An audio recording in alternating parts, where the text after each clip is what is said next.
Sobre essa questão do mundo multipolar, deixa eu dar uma... Gente, o mundo multipolar, Ricardo Gomes, nuclear ninguém vai usar, é suicídio. Eu acho que estratégico não usa, seria suicídio mesmo, tá?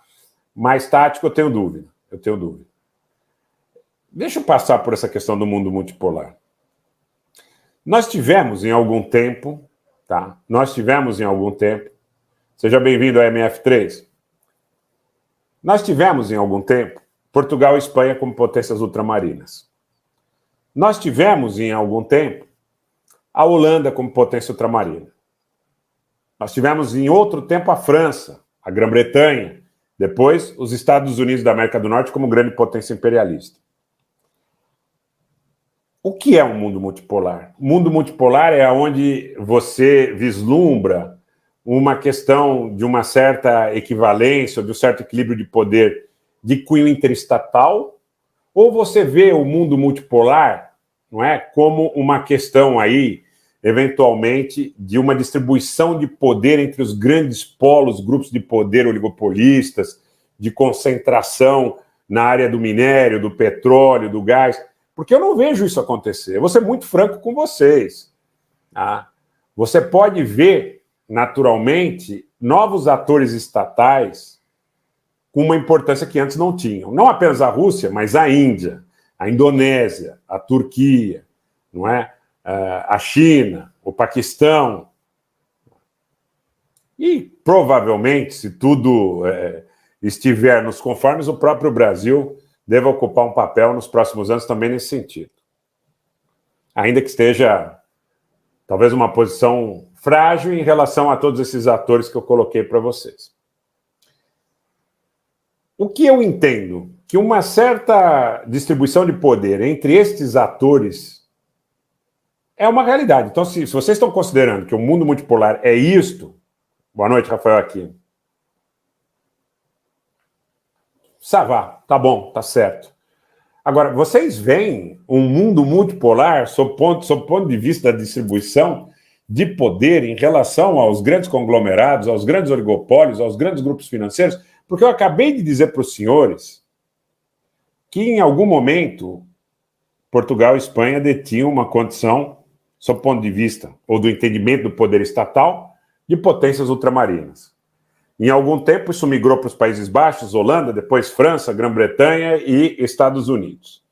Então, senhores, eu quero dizer uma coisa para vocês. Uma coisa é uma coisa, a outra coisa é outra coisa. Então, você tem um mundo multipolar, os estados nacionais, de alguma forma, têm algum grau de distribuição de poder político, militar, econômico, como não antes? Ok. Mas os grandes conglomerados muitas vezes migram de um lado para outro e esquecem das bandeiras. Nós temos que ter maturidade para falar a verdade, gente. Deixa eu chamar um abraço para o Renan Machado do Eleva Brasil e demais amigos. Parabéns pela coerência e honestidade intelectual em suas análises, Rogério. Estamos juntos por um Brasil melhor. Abração, Renan. Obrigado pela presença. Edson Pinto. Parabéns, Rogério. Obrigado pela excelência do trabalho. Virei seu fã. Obrigado, Edson. Um abração para você.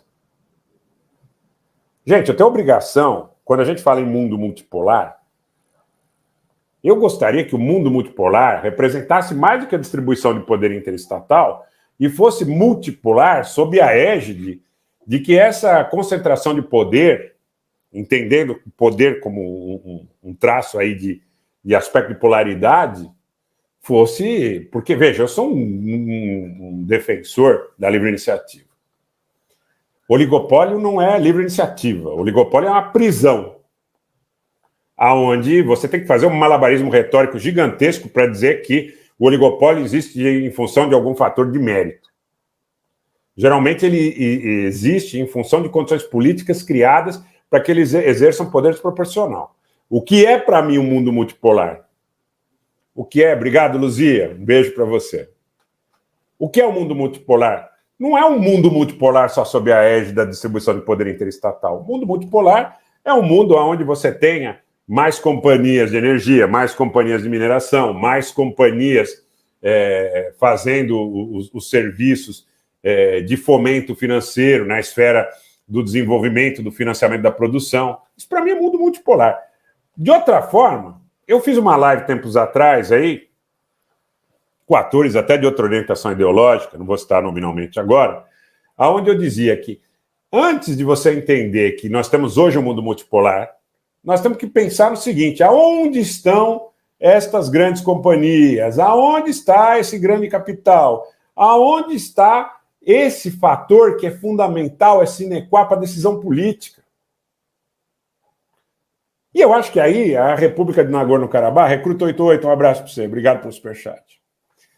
É um baita de um exemplo, porque a República de Nagorno-Karabakh respeita todas as situações colocadas pela Convenção de Montevidéu da década de 30 do século passado, ou seja, território determinado, governo, condição de se relacionar com outros países.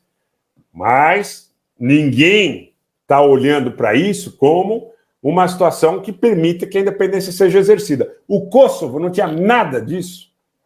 E a chamada comunidade internacional admitiu que era necessário torná-lo independente.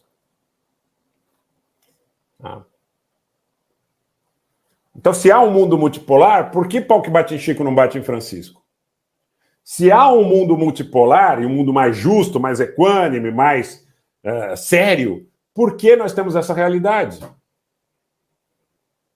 Porque o Rogério Nitablian é armênio. Não, é porque o Rogério Nitablian fala a verdade. Porque o Rogério Nitablian não tem rabo preso. Da mesma forma que eu exijo que nós mantenhamos uma relação educada, uma relação onde eu não vou entregar para vocês o que eu gostaria, o que eu não gostaria de receber. Tá certo? Mas nós temos que falar a verdade, Jaime Baião. Obrigado pela presença.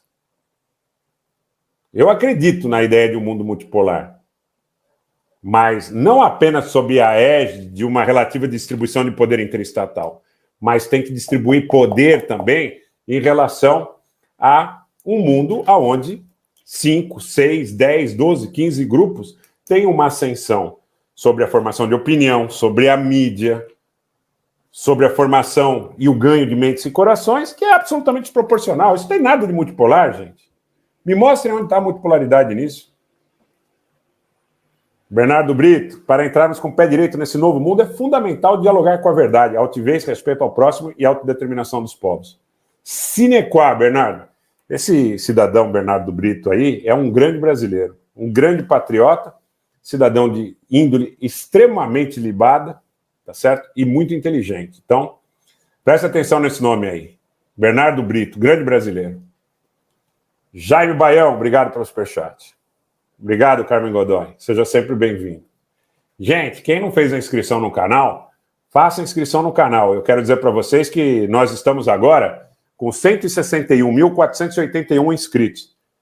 O meu sonho é alto, eu queria chegar a 200 mil, talvez 180, 162. Mas, considerando a realidade, se a gente chegar no final da live com 161.500, eu vou estar contente. Sandra Roras, obrigado pela presença. Eu penso dessa forma, tá, gente? E sinceramente penso dessa forma. Quando eu penso, por exemplo, em soberania nacional, eu não penso que a soberania nacional signifique nos tirar de uma determinada influência e nos colocar sobre outra.